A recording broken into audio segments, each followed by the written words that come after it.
Good morning world, back again for the next session. It's now Monday lunchtime. As you can see, I've got my winter woolies on because it's gone a bit colder today. Hopefully it'll stay dry. You can see we've got the standee on top of a platform in there, which by amazing coincidence just fits across the width or the length of our foundations we made.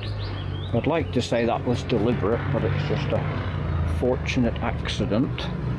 I've also slightly adapted my pincers from yesterday because I had to keep putting masking tape around the end, which they just bit through, so I've wrapped the ends in electrical tape and put some heat shrink over the ends of it, so hopefully that will prove a bit more durable than just wrapping it in masking tape. But we're all ready to go now with the roof, which is generally, according to the rubbish instructions, the most difficult part. Apparently this is where, if you're out of alignment, it starts showing up when you start putting the roof panels on. But we'll give it a go anyway and see what happens. Nothing's kind of tighty-tightied bolt-wise, either the ones around the base on the foundations or even all the ones holding the actual frame together. I've pretty much just done them all either just hand tight or just nipped them up a wee bit with the socket set. So I'm hoping if things are out of alignment, we'll have a bit of flexibility to shove them in the right direction, preferably without shattering the glass. Anything else before we get going?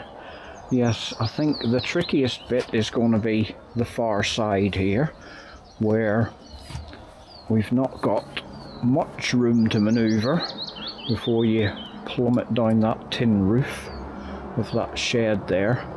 So I think I've got a plan. If somebody feeds the glass up from outside, and then the person on the platform can try and press the glass down, and hopefully the sticky stuff will hold it in place, the sticky foam, long enough to start clipping in with the plastic clips. So without further ado, let's get going.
Phew, right, we've now done as much of the roof as you can do with the big sheets. That's all the big sheets of glass used up, and round the sides as well. So still to do,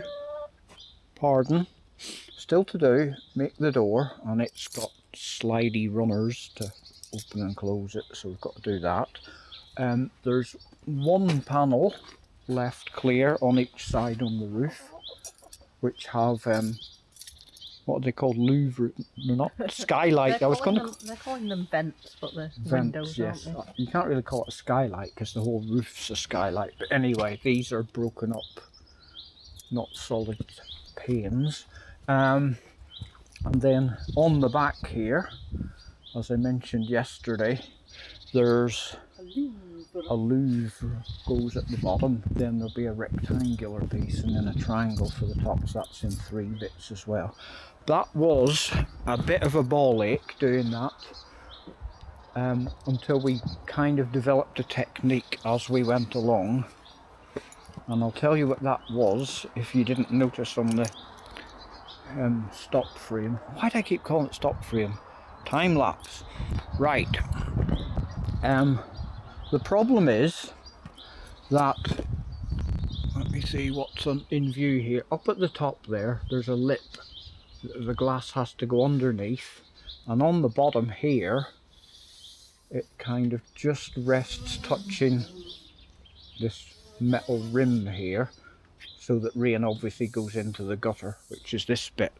Now, the problem is that the glass isn't at the exact length to go wedged up under the top overhang and touch the glass here. It actually needs to be, when it's touching the glass here, it's not quite touching the top there.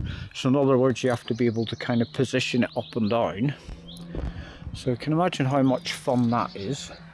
And when we were first doing it, we did the same technique as the sides. Put the foam on, peel it off the cover on it, and then put the glass in, and of course then it's stuck down and you're trying to push it back off the sticky stuff, and it's kind of bending and warping, threatening to snap, and then trying to reposition it, and as soon as you move it a tiny bit, it like sticks down again. Then after we'd done a few, brainwave of put the foam on but just peel it back a tiny bit on the edge, so you saw us leaving the peely off stuff dangling on the inside, and that means you can put the pane in, and as long as you keep it lifted up at the end here where the sticky bit is, you can kind of slide it up and down to get it aligned properly here, then drop it down so it's sticking on there, and then obviously from the inside pull the rest of the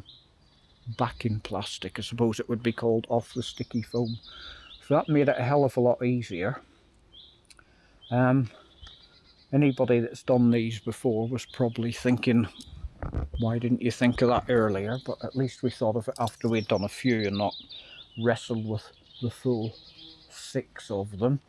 The reason why I probably didn't think of it is because when we were doing the side panels, it was actually advantageous to have the foam sticky, because you could put the glass in and then go and get the plastic bits and whatever done without worrying about the glass tipping forward. So doing the uprights, peel your foam, fnar.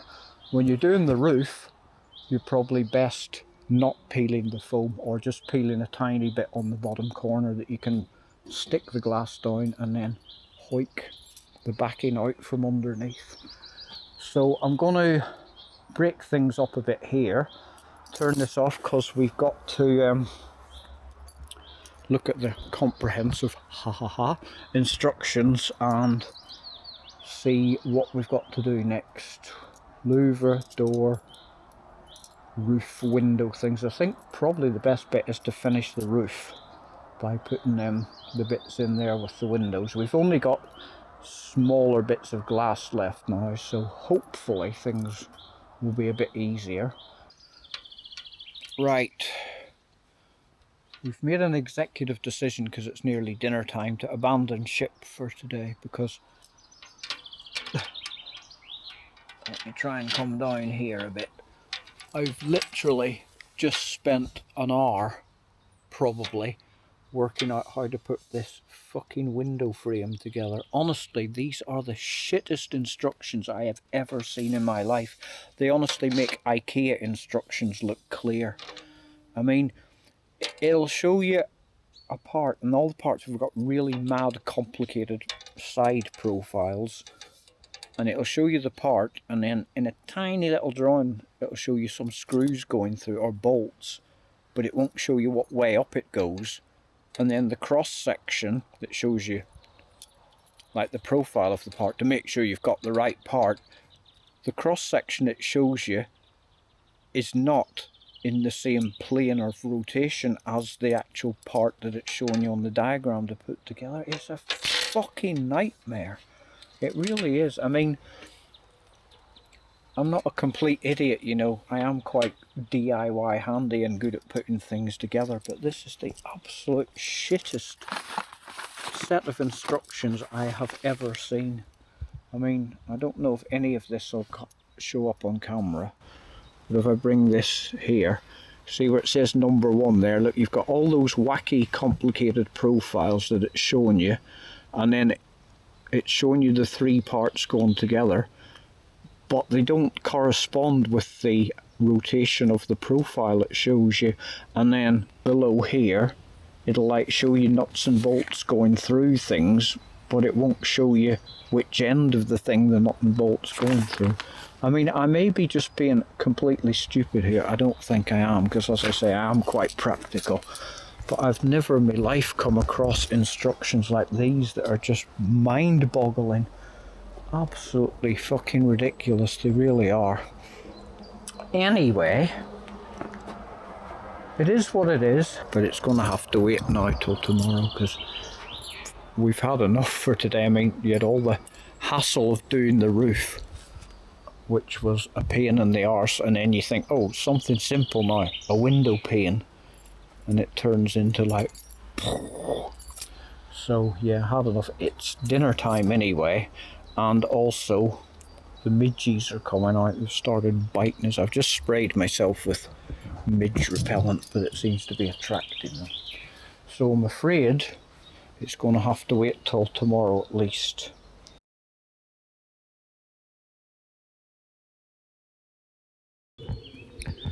Morning world, here we are the next day again. And as you may be able to see behind me here, it's been raining most of the morning, so the sun looks like it's trying to come out now. It's gone a bit brighter, but it's going to be a bit of a pain now, because anywhere we want to put the foam on, we'll have to wipe it down first, wipe the wet off so it can stick. But on with the show anyway. Where you left it yesterday, we had just assembled this window flap here. No thanks to the incomprehensible instructions, where I took about 3 goes. I'm still not entirely convinced I've got it the right way round, the top and bottom pieces. The top one definitely is. The bottom one I'm fairly sure is. It just looks a bit weird because you've got that metal behind the glass there, but that's where the wee handle thing goes on. But now, what I've been doing for the past 10-20 minutes is, obviously this window, flappy up and down window, is going to go here in this gap, and there needs to be a crossbar for when it comes down to rest on.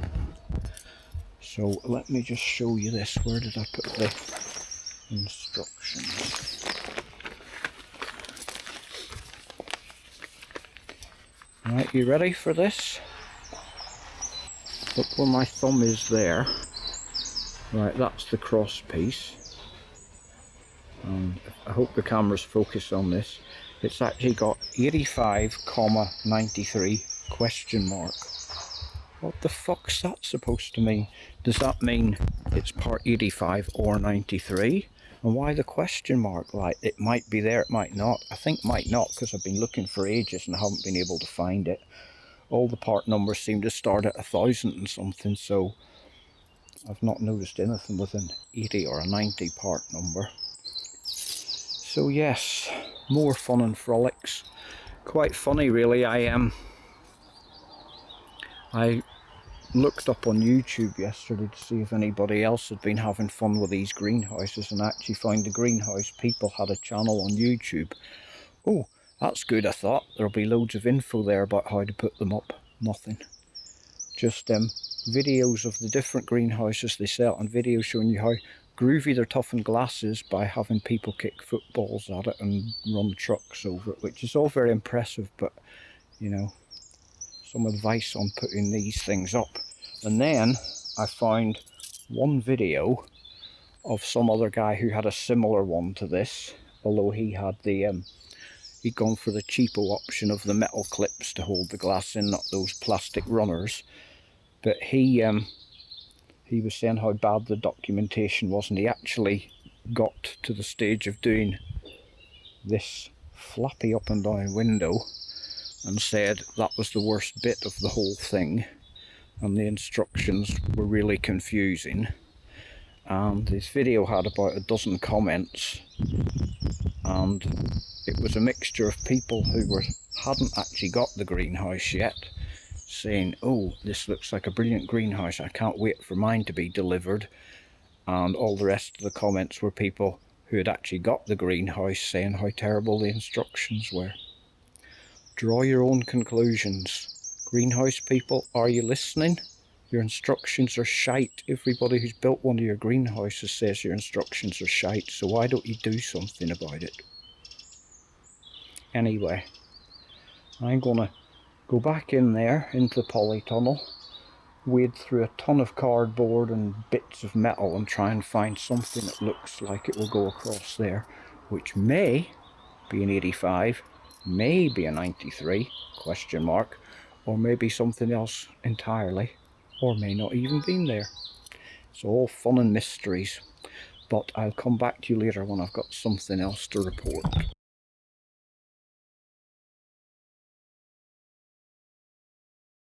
Two miracles in the space of about 10 minutes there. First miracle, I found the part, mainly by looking for something the shape that would fit in there. Found it in the bottom of a bag, and it actually is part number 93, if you can see that. Now, oh, the other miracle was the sun's come out, hence I'm not in my jersey anymore. So now what I'm going to do is this window that I built last night, I've not, because I wasn't sure about it, I've not, as you can see, I've not put the sticky foam stuff inside yet, so it's all kind of folly to bits. But I really wasn't sure, because the top and bottom bits, the diagram was just so unclear as to whether they went that way or that way. So I think they're right now, so I'm going to set you down somewhere and redo this by putting the sticky foam in to hold it together. Then we'll slide it in here, drop it down, and then that'll show us where the crossbar has to go. And then same again on the other side, because I think there's two of these to do.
the two flappy windows, as I insist on calling them, done. That second one actually went together a lot easier using silicone and not trying to use the foam. But they're not sealed properly with silicone yet. I just kind of put a quick bead in to act like glue and hold the glass from wobbling about. So the next stage now is to hang these on here, see where they touch when they flap down, and then put the cross pieces in. Look at all that pollen in there. Pollen everywhere around these parts today. I washed my car last weekend, it's completely covered in pollen dust. Anyway, you don't care about that, do you? No, I don't really either. Let's get you on the tripod and we'll investigate hanging these flappers. And oh, I want to show you something before we do that. How these go on. I've not tried this yet, so don't quote me on it. But on the corner here at the top, you see that kind of round bit there.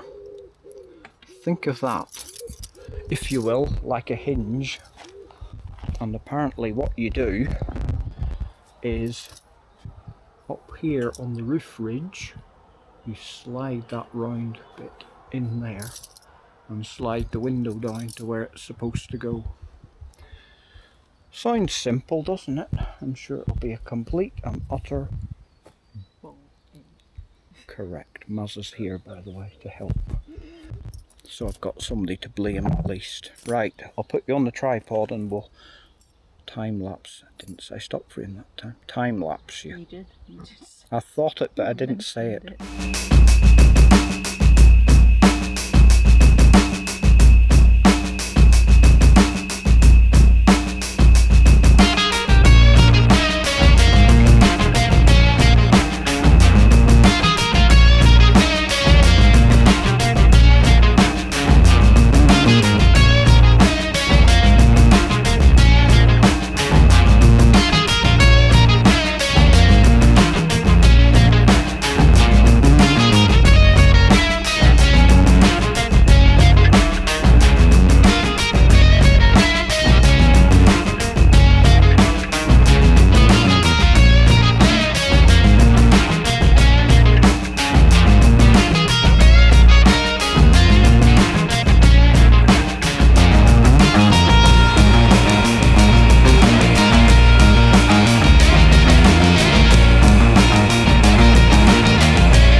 Well, there's a proud moment, or a proud milestone, whatever you want to call it. The roof is now complete. Well, apart from a few fixtures and fittings, and still got to put the plastic edging on there. But it is actually a complete roof now. And when we go inside, it's a bit echoing in here now because it's enclosed. So just got this back panel to do.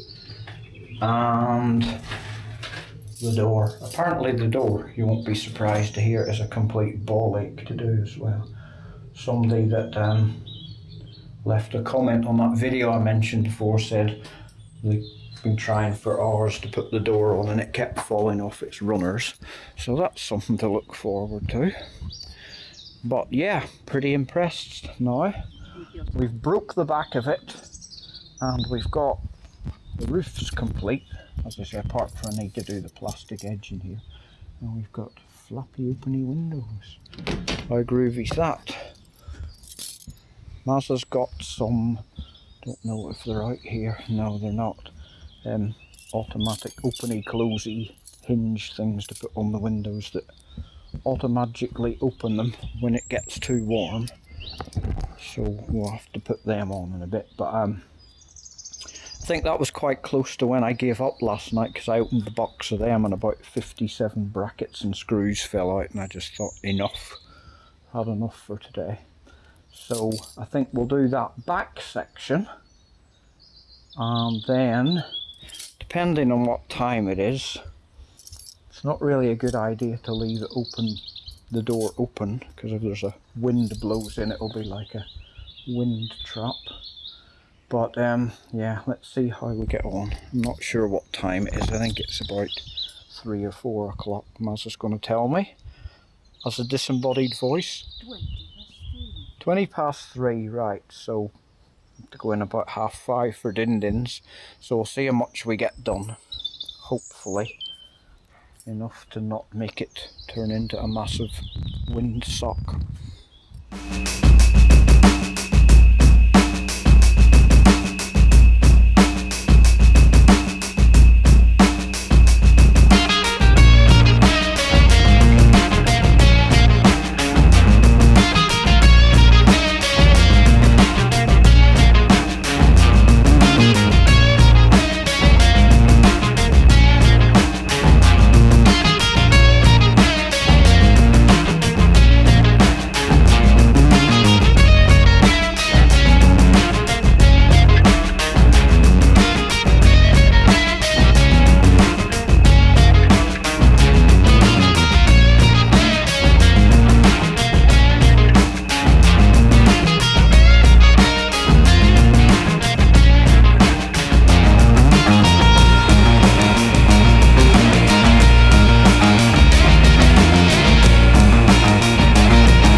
Wholly incomprehensible instructions, Batman.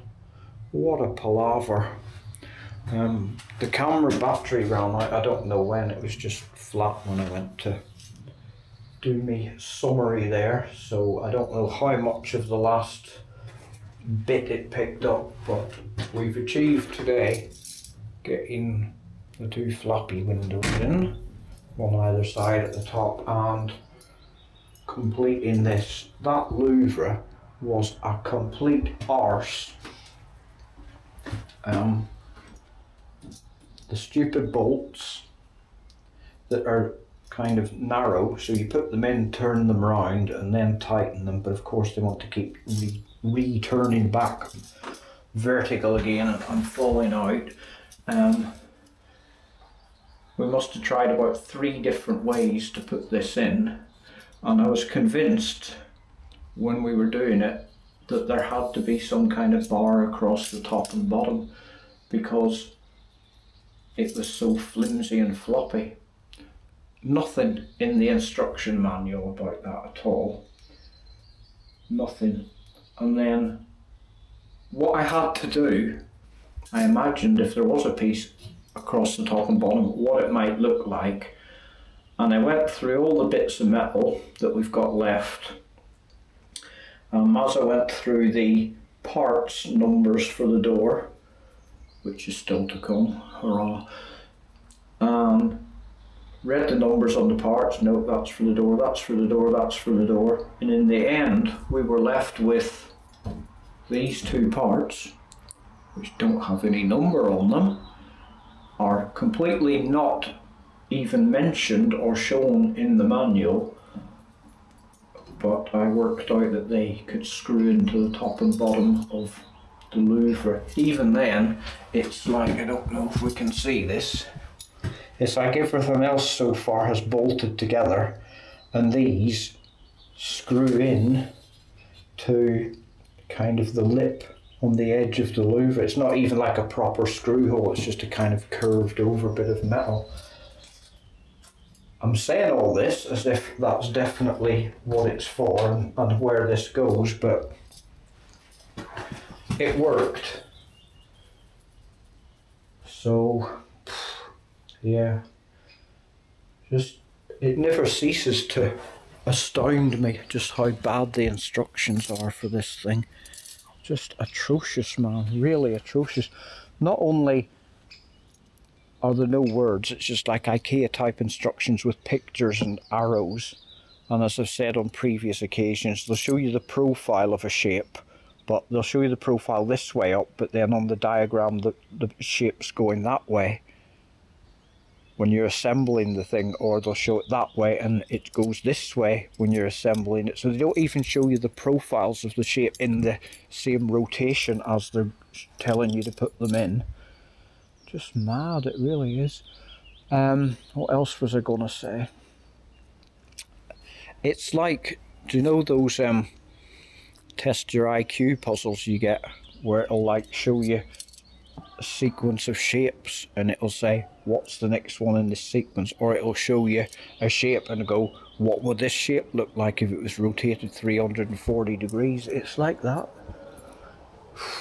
Absolutely atrocious instructions, but I think we've broke the back off it now, although word on the internet streets is that the door's a bastard to do as well. We've left the glass out of the louver for tonight just in case the wind picks up, because there's no door in the front, so obviously if it was completely sealed at the back then it would be a bit of a wind tunnel and might take off like a balloon. So hopefully there's enough through draft there that if the wind does pick up it can go in one end and out the other. Ideally you wouldn't want to leave it semi-glazed like that. In fact, they even tell you that. Oh, camera screen's turned off. They even tell you that in the instructions, like, you know, do it, make sure you do it in one day, don't leave it part glazed. Well, if you want people to be able to do it in one day, give them some comprehensible instructions.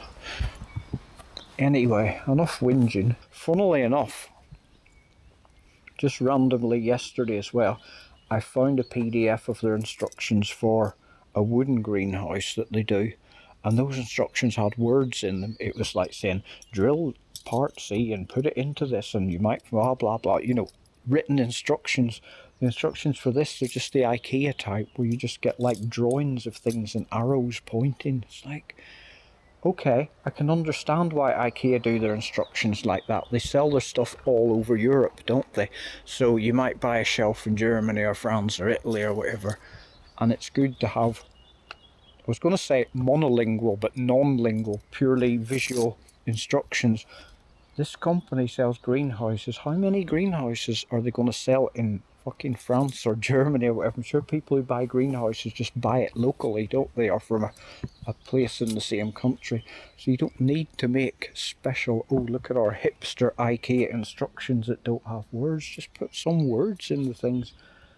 I mean, that, sorry, I'm waffling on here, but that louver, there was nothing in the instructions showing you the top and bottom rails on it. And when I found them, they didn't even have a part number on them. Anyway, that's enough for today. Mazza went home about half an hour ago, so hopefully there'll be some din-dins when I come in. And even if it does rain now tomorrow, at least all of the roof's on. So if worst comes to worst, I can actually get the door bits inside and work inside. Hurrah. Anyway, I'm afraid there's going to be another episode. Bye.